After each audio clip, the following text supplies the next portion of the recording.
Welcome, dear listener, to another quiet journey through time with Sleepy Historian. Wherever you are right now, let the day begin to fade behind you, like the last light of the sun sinking behind the rooftops of an old city. Take in a slow, deep breath and let it go, allowing your shoulders to soften, your jaw to unclench, and your eyes to rest gently. Tonight, we will step back to the year perhaps 1885, the heart of the Victorian era. The world is quieter here. The pace is slower. The air carries the faint scent of coal smoke from the chimney sand, the warm, comforting aroma of fresh bread cooling in a kitchen below. But our story will not be about factories or railways or great inventions. Instead, we are going somewhere smaller, softer and far more intimate. A nursery, the quiet, private world of children in a Victorian home. At the close of the day, we will linger in the glow of lamplight, listen to the faint rustle of night clothes, hear the pages of well-worn storybooks turn. This is not the loud, bustling London you may imagine. It is evening. The streets beyond the windows are calm, lit by the pale halo of gas lamps. Inside the nursery is warm saffron filled with the gentle rituals of bedtime method, have been repeated for generations. So, as you listen, let your breathing stay slow. Let the images form softly in your mind and drift deeper into the quiet of another century. The house is already settling into its nighttime rhythm. Its heart beats slower now. The sounds hushed, as though the very walls are exhaling after a long day. The front door has been locked, bolts drawn and boots wiped clean now. Rest quietly by the entrance. From the hallway, a faint golden light spills from the sconces on the walls, brass fittings polished so often they hold tiny reflections like little suns frozen in metal. There, glow rests against wallpaper patterned with climbing roses design, slightly faded in the areas where many hands have brushed by. A tall grandfather clock stands in the corridor, its pendulum swinging in a steady, soothing arc. The deep tick and the soft talk mark the moments in a slow, hypnotic rhythm. Somewhere deeper in the house, a kettle simmers faintly on the kitchen range. The scent of chamomile drifts upward, mingling with the warm smell of baked bread and the faintest trace of beeswax polish from the wooden banister. The staircase rises gently before us, its edges rounded and smooth from years of careful climbing. A runner carpet in rich burgundy muffles each step, its threads worn thin in the middle, where countless feet have passed. As we move upward, air changes. It grows just a touch warmer. Scent of coal from the fireplaces below, mixing with lavender sachets tucked in drawers. Upstairs, the corridor is dim lit only by the soft light of an oil lamp resting on a hall table. Its chimney glass is slightly clouded, casting the light in a soft halo that touches the painted frames along the wall. In these portraits, stern men with whiskers and women in high collars gaze down at us. But here, at night, their eyes seem softer, their painted expressions fading into the shadows. From a distant room, a faint melody plays a nursery lullaby, perhaps from a small music box turning slowly. Its tinny chime drifts through the hall like a memory, pulling us gently toward the nursery. We pause at the threshold of the nursery. The door is painted in pale cream, the edges worn smooth from years of careful opening and closing. Inside, the room is dim, illuminated by a single oil lamp on a small side table. The glow falls across a rocking chair, a small cradle, shelves lined with treasures. From the window, we can just glimpse the street outside. Gas lamps stand like sentinels along the cobblestone road, their flames fluttering gently in the evening air. A carriage rolls past slowly, its wheels making a muffled rumble against the stone-sits lanterns, swaying with each turn of the road. A horse's hooves tap softly in a steady rhythm until they fade into the night. Above, the sky is a deep indigo, the moon silvering the roofs of nearby houses. From one, smoke curls lazily from a chimney, as if even the fire is winding down for the night. Returning to the house, We notice the gentle creak of the nursery rocking chair. It moves with the slow rhythm of someone's foot. Perhaps the nanny humming softly to herself as she finishes folding small nightgowns for the children. The walls of the nursery are covered in wallpaper with delicate patterns, tiny sprigs of flowers, and faded pastels dot near the fireplace. A basket of toys rests, a stuffed bear with one ear slightly drooped. A wooden train, a spinning top dot from the mantel above the fire. A row of tin soldiers stands in perfect attention, catching the warm flicker of the firelight. They cast long shadows against the wall, as though marching into a dream. The nursery is a world of its own, a small kingdom, set apart from the rest of the Victorian home. Stepping inside, the air feels warmer, gently scented, with a mixture of lavender water, beeswax polish, and the faint sweetness of the biscuits given after supper. The light here is low and golden, coming from a single oil lamp on the mantel, its glass chimney slightly misted from use. The flames flicker in tiny, dancing movements, casting soft shadows that sway across the wallpaper. The walls themselves are papered in a delicate floral design, roses and faded pink and blush tones, with curling green leaves that seem to climb toward the high ceiling. In the dim light, the pattern softens into a gentle blur, almost like a painted dream. A large rug spreads across the wooden floorboards. Its weave is thick and comforting under bare feet. Deep crimson and navy blues worked into intricate patterns. The edges are slightly frayed, evidence of many little feet who have knelt here to play. Near the far wall stands a sturdy wooden wardrobe. Its surface is dark mahogany, its panels carved with simple floral motifs. Inside, neatly folded, are children's clothes for every season. Starched pinafores, tiny woolen coats, and small leather boots with buttons up the side. Beside the wardrobe is a tall chest of drawers. The brass handles gleam faintly, and on its top rests a porcelain wash basin, its surface painted with blue forget-me-nots. A matching jug sits beside it, holding water for evening washing. Against another wall is a bookcase, its shelves filled not with thick, serious volumes, but with colorful children's books, their spines decorated in gold leaf and embossed letters. There are fairy tales, collections of nursery rhymes, and picture books with woodcut illustrations. A small rocking horse stands near Bates, painted eyes wide and friendly, its mane made from soft strands of real horsehair. The saddle is worn smooth from years of riding, and its wooden rockers creak faintly when moved.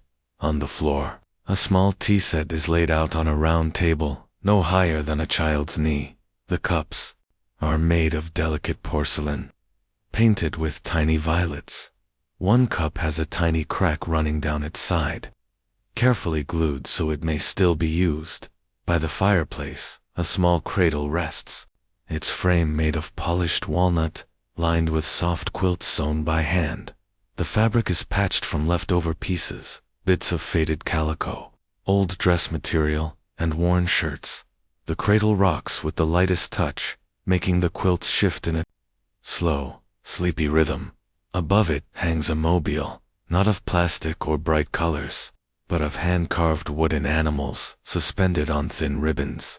They turn slowly in the warmth rising from the hearth. On the mantel above, a few keepsakes are arranged: a silver rattle, a photograph of a smiling baby in a lace gown, and a small vase holding dried lavender. And then, of course, there are the toys. Some are stored neatly in wicker baskets, others have been carefully arranged on low shelves. A family of cloth dolls sits together, each with embroidered faces and button eyes. There are tin wind-up toys, their keys tucked beside them so they will not roll away at night. And in one corner, a grand dollhouse stands almost as tall as a small child, its rooms complete with miniature wallpaper, tiny porcelain dishes, and little painted chairs, no bigger than a thumb. Is a room meant for comfort and imagination? A place where bedtime does not feel like an ending, but the beginning of dreams. ** Asterisk. The nursery door opens with a quiet click and a soft rush of cooler air drifts in from the hallway. The nanny steps inside, her movements slow and practiced. Her long skirt brushes the rug, and the faint scent of lavender soap lingers in her wake. She carries a small oil lamp in one hand, its glass chimney fogged faintly with warmth. In the other, a neatly folded pile of white cotton NIGHT Her voice is low and soothing, the kind of voice that seems to carry the weight of patience. She greets the children with a small smile, not a broad one, but the kind that says, "I am here. You are safe." The children are still awake, though the day's energy has slowed into a gentle hum. One sits cross-legged on the rug, carefully arranging wooden building blocks into a tall tower. Another, kneeling beside the dollhouse, moves tiny porcelain figures from room to room, whispering softly to herself as though telling them a story. In the corner, a younger child clutches a cloth rabbit, its stitched smile faded from many years of holding. She watches the older ones with heavy-lidded eyes, her head leaning against a small cushion. The nanny does not rush them. Instead, she lowers herself into the rocking chair, sets the lamp on the small table beside her, and begins to hum a lullaby. Her humming is low and even, a simple melody that does not demand attention, but rather wraps around the room like a blanket. The children's movements slow, as though the music were gently persuading them toward stillness. Outside, the muffled clip-clop of a passing carriage drifts through the slightly open window. Its rhythm is steady, and calmed sound of another family returning home for the night. The gas lamp on the street corner flickers faintly, casting moving shadows on the nursery wall. They sway like branches in a dream, changing shape with every little shift of the flame. The nanny leans forward, her voice now just above a whisper. She asks the children to finish what they are doing, but she asks it so gently, it feels less like a command and more like an invitation. The boy with the building blocks places the final piece at the top of his tower, pauses to admire it, then slowly begins to take it down, block by block, stacking them neatly into a wooden crate. The girl with the dollhouse straightens the miniature chairs, closes the tiny wardrobe doors, and carefully tucks the porcelain figures into one of the upstairs rooms. The youngest child still clutches her rabbit, but now she holds it under her chin, rubbing the soft cloth against her cheek. Once the toys are away, the nanny reaches for a small tin on the mantel. Inside are barley sugar drops, amber-colored sweets, each one glinting faintly in the lamplight. She gives one to each child, a small, sweet reward before bed. The children take them without speaking, letting the sugar dissolve slowly, its flavor lingering as they watch the flames in the hearth. The fire is low now, just a bed of glowing embers, each one pulsing faintly as if breathing. The warmth spreads outward, softening the air in the room until it feels almost like a hug. The nanny begins her familiar ritual, checking the windows, making sure the curtains are fully drawn, and smoothing the quilt covers on each bed. Her movements are almost ceremonial. The children begin to yawn, small, sleepy movements they try to hide, but the nanny notices each one. She smiles quietly to herself, then stands, and with the same soft tone she has used all evening, says, "Time for our bedtime story." The children gather near the fire, their nightgowns pale against the warm glow of the room. The nanny opens the wardrobe and pulls out a large, cloth-bound book. Its spine is worn smooth from years of use, and the gold lettering on the cover has Fedetto, a soft, muted glimmer. She carries it to the rocking chair, settles herself down, and places the lamp on the low table beside her. The flame inside the lamp flickers, casting ripples of light across the room. On the hearth, the embers shift, sending up the occasional, gentle spark. She opens the book slowly, the pages releasing the faint scent of paper and dust, and something else, perhaps lavender, that has lingered in its fibers from being stored near scented sachets. The children lean forward, eyes fixed on the pictures revealed beneath her hands. The illustrations are woodcuts, printed in soft, faded colors, blues that have turned gray, reds mellowed into rose. Each picture tells its own little story. Even before the words are spoken, the nanny begins to read. Her voice is steady, measured, each word given enough space to settle in the quiet air before the next one comes.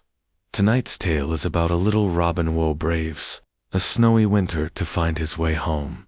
The children listen without speaking, the sound of her voice mingling with the faint tick of the mantel clock. Every so often, a log in the grate shifts, sending a faint orange glow across the room. In the story, the robin meets a kindly hedgehog who shares his burrow for the night. The children smile at the thought, and the youngest clutches her cloth rabbit a little closer. As the story goes on, the robin continues his journey, flying past frozen ponds and bare-branched trees dusted with frost. The nanny's voice lowers, slowing just a little more, as though matching the robin's weary wing beats. When the robin finally finds his home, nestled in a tangle of ivy beside a chimney, the children sigh softly, content with the ending. The nanny closes the book, gently, her hands resting on its cover for a moment.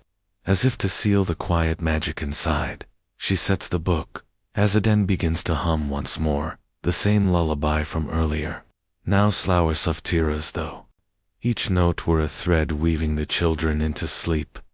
The fire hums quietly in the great dot. The air is still, except for the slow rocking of the cherent, the gentle sound of breathing, deepening with each passing moment. The nursery is now a world of muted tones and softened sounds. Beyond the curtained windows, the gaslights outside flicker faintly, their golden glow spilling just a little into the high-ceilinged room. Inside, the air feels warm from the steady burn of the small fireplace in the corner, not too hot, just enough to wrap the children in comfort. The nanny moves quietly, her steps padded by the thick wool carpet. She speaks little now, her words reduced to whispers, small reminders, gentle prompts. In her hands, she carries a folded bundle of freshly aired night clothes, the soft cotton smelling faintly of lavender from the linen cupboard.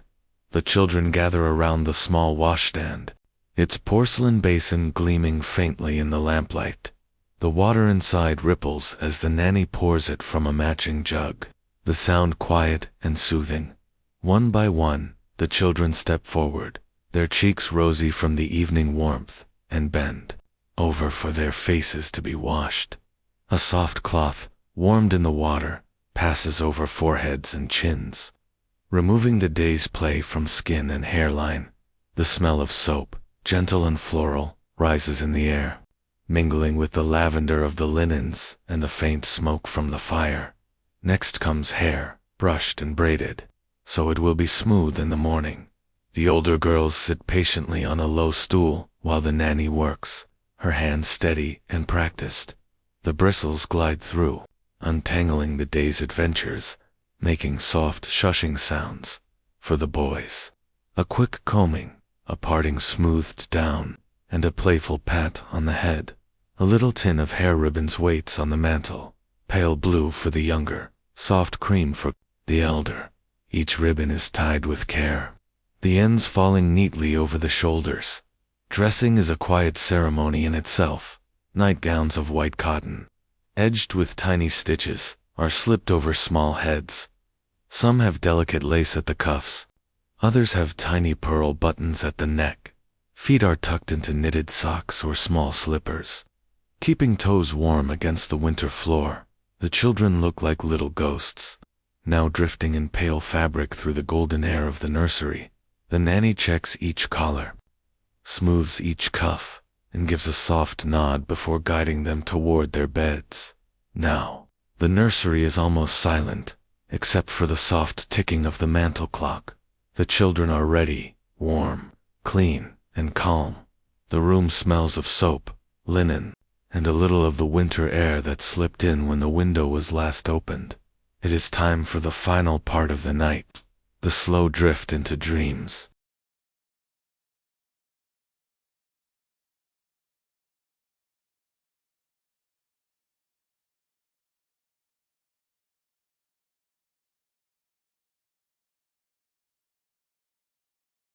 The night has taken full possession of the Victorian house. The laughter, the footsteps, the faint clatter of teacups, all have faded into memory. Now, the home breathes more slowly, as if it too is preparing for sleep. The gaslight in the hallway has been turned low, its glow spilling like liquid honey through the slightly open door. Every shadow in the nursery stretches long and soft, no edges sharp enough to startle the eye. Outside, the street is hushed. A solitary horse-drawn carriage passes in the distance, its wheels a muted rumble against the cobblestones, then silence again. The cool night air rests against the windows, but inside, the warmth of the day still lingers. The children in bed too. Small beds stand side by side, their headboards carved from dark walnut. One quilt is a patchwork of faded blue, another in gentle rose hues. Both are worn soft from years of careful washing, their stitching slightly uneven, where a loving hand once repaired them. A little boy lies curled on his side, his cheek pressed to the cool linen pillow. A small sigh escapes his lips, the kind that happens without meaning, a sound halfway between waking and dreaming. His sister lies on her back, hands folded neatly over a small stuffed rabbit, its fur long since rubbed thin. Her eyelids flutter once, then still. The scent of the evening the nursery carries with it the scent of the day's gentle rituals, lavender soap from freshly washed faces, the faint temps of beeswax from the polished floorboards, a hint of the bread baked earlier in the kitchen. Below, the air feels still, yet alive like a pond at dawn, where nothing stirs but everything waits. Every breath the children take adds to the softness in the room. From the garden outside comes the occasional rustle of leaves, moved by the faintest breeze. A night bird sings a lonely call, answered by silence. The nanny's last movements. The nanny moves about with quiet precision. Her skirts whisper across the rug as she checks that each cover is tucked in, each pillow fluffed just so. She pauses at the window, glancing out at the street, the gas lamps burning steadily, the faint outlines of houses across the road. A small smile tugs at her lips before she draws the curtain fully closed. She leans down to kiss each child's forehead. Her lips are cool at first, then leave behind the faintest trace of warmth. The sounds of the house downstairs. The grown-ups speak in hushed tones, low enough to be indistinguishable, soft enough to be comforting. The mantel clock ticks steadily, a quiet metronome marking the seconds between dreams. From somewhere in the rafters comes a faint creak, the sound of wood settling, of the house relaxing into the cool night. The nursery joins in, offering its own gentle chorus, the faint rustle of sheets, the slow rhythm of children's breathing, the heartbeat of safety. The drift into dreams. One child's breathing deepens, the other lets out the tiniest, almost imperceptible hum, a sound too soft to be a word, yet full of comfort. The nanny stands by the door now, her hand resting on the frame. She watches, for a few moments longer, making certain that the room is wrapped in peace. Then she steps into the hallway, pulling the door almost closed. A thin slice of golden light remains, just enough to chase away any shadows. The night keeps watch. The world beyond the house drifts further away. The street, the neighbors, the distant clip-clop of a horse, all fade into the background, replaced by the tender embrace of sleep. The gaslight outside the window casts faint patterns through the lace curtains, moving gently, as if breathing with the night. The children lie utterly still now, their faces smooth and untroubled. They are far away, walking in the soft landscapes of dreams. Meadows, toy-filled parlors, sunny picnics that go on forever. Complete stillness, sighed the nursery. Time seems to pause. The air is thick with warmth and quiet, yet light enough to carry dreams from one world to the next. The children sleep deeply now. The nanny is gone. The house is at rest. And so, for this moment, nothing is asked of you. No tasks, no voices, no decisions, just the safe, steady rhythm of a Victorian night, and in that rhythm, the heart finds peace. The nursery lies in stillness now. The day's little echoes have faded, and the air feels soft and heavy, as if the quiet itself is tucking in the room. Moonlight seeps through the tall sash windows, pale and silvery, resting in long, slanted beams across the wooden floorboards. It catches on the curves of a doll's porcelain cheek, on the glossy varnish of a small rocking horse, and on the brass knobs of the little beds.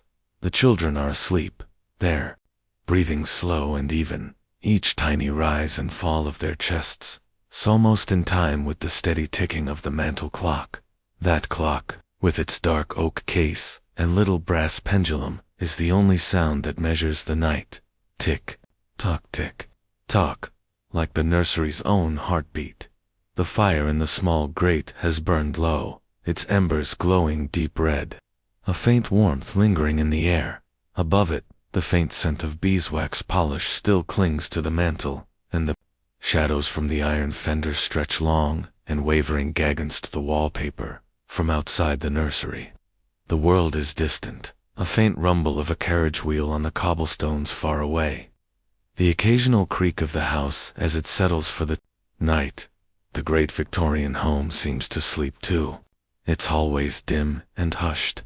Gas lamps turned down to their lowest glow. In one corner of the nursery, a wicker cradle sways ever so slightly in the faint draft that seeps under the door. Inside, the youngest child curls under a fine knit blanket, tiny, fingers curled into a fist, breathing soft as thistledown.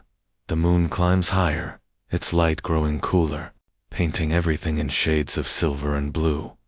The wallpaper's faded floral pattern, the lace trim of the curtains, even the threads in the braided rugs, all seem to melt into the same quiet palette of night.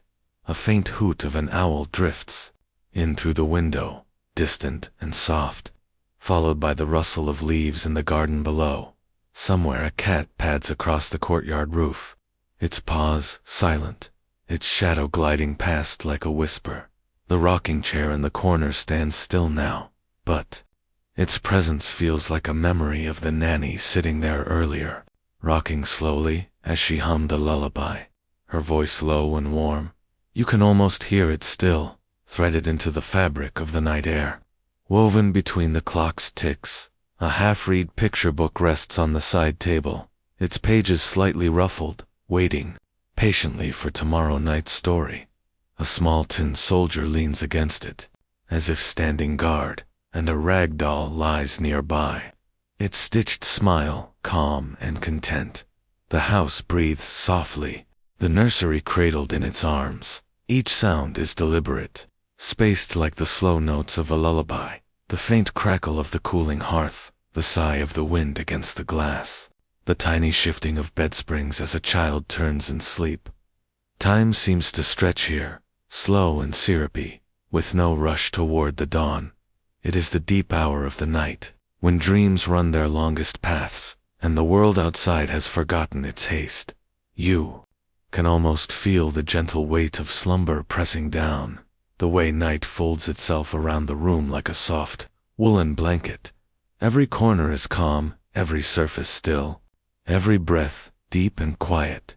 This is the nursery's truest self, not in the bustle of the day, not even in the winding down of the evening, but here, in the perfect stillness, where love, safety, and rest fill the space more completely than light ever could. The moon will keep its watch until morning, pouring its silver over the beds and the toys, marking each slow horn till the first bird sings and the day begins again. But for now, there is only night, and in this gentle night, the nursery sleeps, and so can you.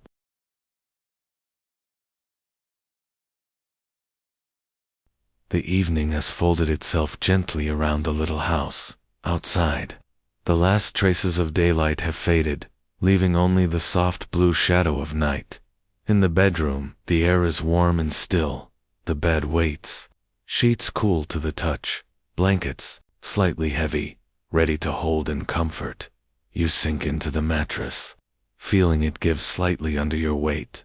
The pillow cradles your head, and you breathe in the faint scent of fresh linen. Nothing to rush for, nothing to plan. Only now, beyond the walls, the house speaks in whispers. Somewhere far off, a door creaks, a pipe-sized, the slow, steady rhythm of the clock ticks in the hall. The wind moves faintly through the trees outside, its leaves brushing against one. Another like the quiet rustle of silk. Your breathing begins to match the slow, unhurried pulse of the house. Inhale, exhale, steady and calm. The blanket draws over your shoulders like a gentle embrace. Its weight is grounding. Safe, familiar, outside. The night settles deeper, the world grows quieter still, as though it too is curling into rest. Your hands grow warm under the covers. Your eyelids feel heavy, not in a hurry to close, but slowly drawn down by peace. Each time you blink, the space between thoughts grows wider, like stepping stones disappearing into mist. Your thoughts become like feathers, light, floating, without direction. Perhaps you remember a meadow in sunlight, or the smell of baking bread, or the feeling of holding a warm cup on a cold morning. These memories do not demand your attention, they simply drift through, bringing comfort without reason. The bed feels deeper now, like you are sinking into a soft cloud that will hold you without end. The edge of sleep's somewhere outside. An owl calls, its voice low and thoughtful. The walls are still. The blankets breathe with you. Your body has grown heavy, every muscle loosened, every thought softened to a whisper. The night holds you now, it will not let you fall. Soon, dreams will come. Not all at once, but like footsteps in the snow, slow, quiet, inevitable. You do not need to notice when wakefulness leaves. It will slip away quietly, like a guest closing the door behind them, leaving only stillness in the room. Good night.